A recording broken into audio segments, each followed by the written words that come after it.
Hello, I'm Alan B. Densky, and I'd like to welcome you to Chapter 4 in my series on how to lose weight using hypnosis.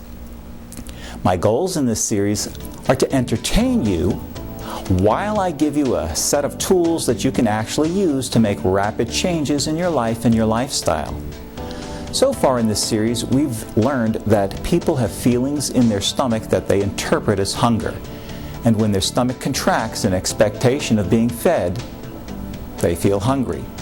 And we learned that people feel cravings and urges, which we define as appetite, when they're experiencing tension and anxiety.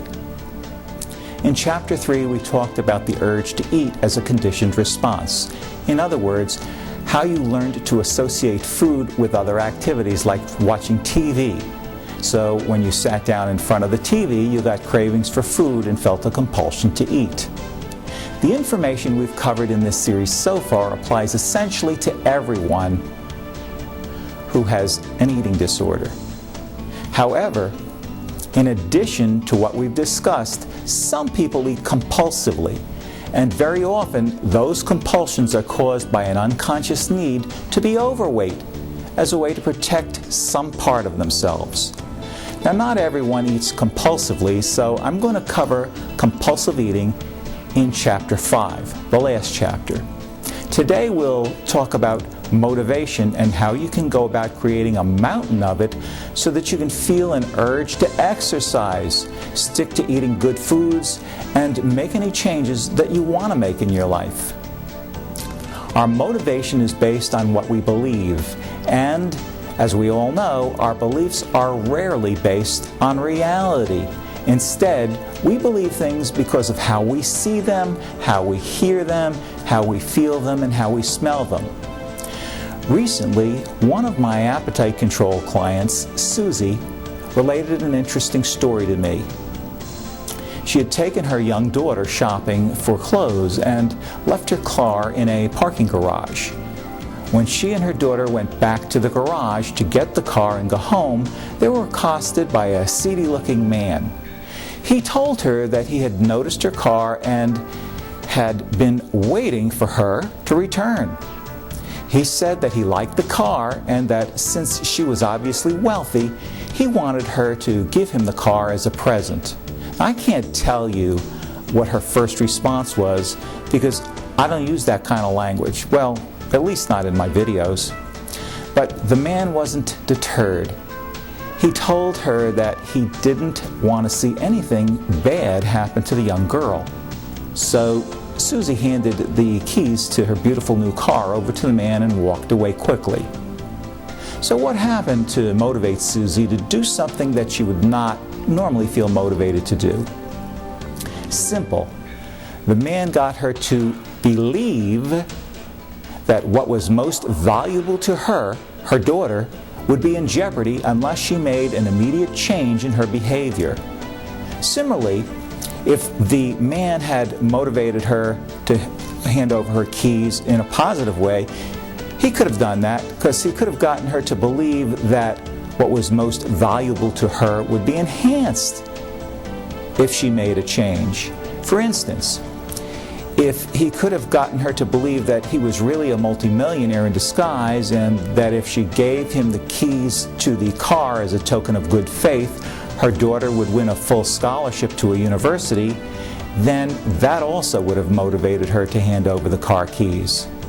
Our unconscious mind is like a computer, and in the science of NLP, we've learned how to decipher the computer codes that each person, as an individual, uses to create belief.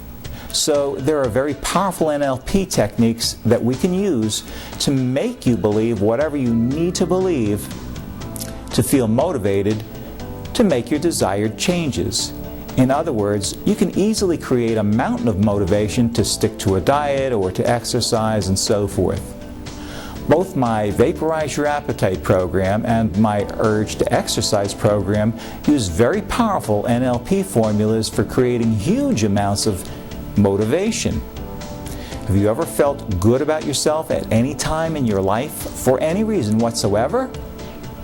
One of the NLP techniques that I use is to train your unconscious to connect the imagined image of you with a thin body with the feelings of self-esteem that you received from other experiences.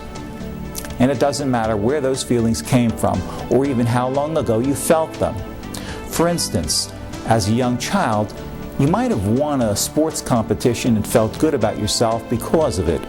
Or maybe you won a spelling bee, or maybe you just had someone commend you for doing your chores. It doesn't really matter where the good feelings came from. Your unconscious mind can be trained to take feelings from one of your experiences and then connect those feelings to another experience.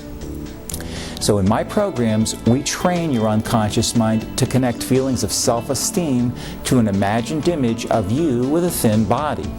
Because when you believe at the core level that being thin will make you feel good about yourself, you'll be powerfully motivated to do whatever's necessary to lose your weight and keep it off. I'd like you to get into a nice, comfortable position now because I'm going to teach you your next mental exercise. So please sit back and make yourself comfortable. Take a nice, slow, deep breath. Hold it. Now, let it out slowly and allow your body to begin to relax. Now take another nice, deep breath. Hold it. And as you slowly exhale, allow that relaxation to start to spread throughout all the parts of your body. I'd like you to remember an experience that you've had that made you feel great about yourself. It could have been yesterday, or it could have been years ago, way back when you were a child. Now I'd like you to step inside of that experience and be there now and see what you see, hear what you hear, and feel what you feel. And allow all of those great feelings to come up. And as you begin to re-experience some of those good feelings, I'd like you to touch the tip of your left index finger to the tip of your left thumb and make a little circle, a little OK sign. That's right, just allow your mind to connect the feelings of self-esteem to the touch of those two fingers. We call that making an anchor. So when I ask you to trigger your anchor in a few minutes, you'll simply touch those two fingers together again. Now release your anchor by separating your fingers and allow yourself to relax. Now I'd like you to imagine how great it will feel to be able to look in the mirror and see a person with a sleek, sexy body looking back at you. If you can't picture yourself with a thin body, picture someone else and then put your head on that body. Now I'd like you to imagine feeling wonderful as you trigger your anchor. That's right, gently touch the tip of your left index finger to the tip of your left thumb and allow all of those feelings of self-esteem to come back. And as you do, imagine that you see and hear your friends and loved ones complimenting you. Imagine how your life is going to change when you've gotten all of your weight off. Allow your unconscious to associate those feelings of self-esteem with that image of you with a great body. Okay, allow that mental scene to fade from your mind. In Chapter 5, we'll talk more about feelings of hunger and how you can get rid of them very quickly and easily. We're also going to talk about proper eating habits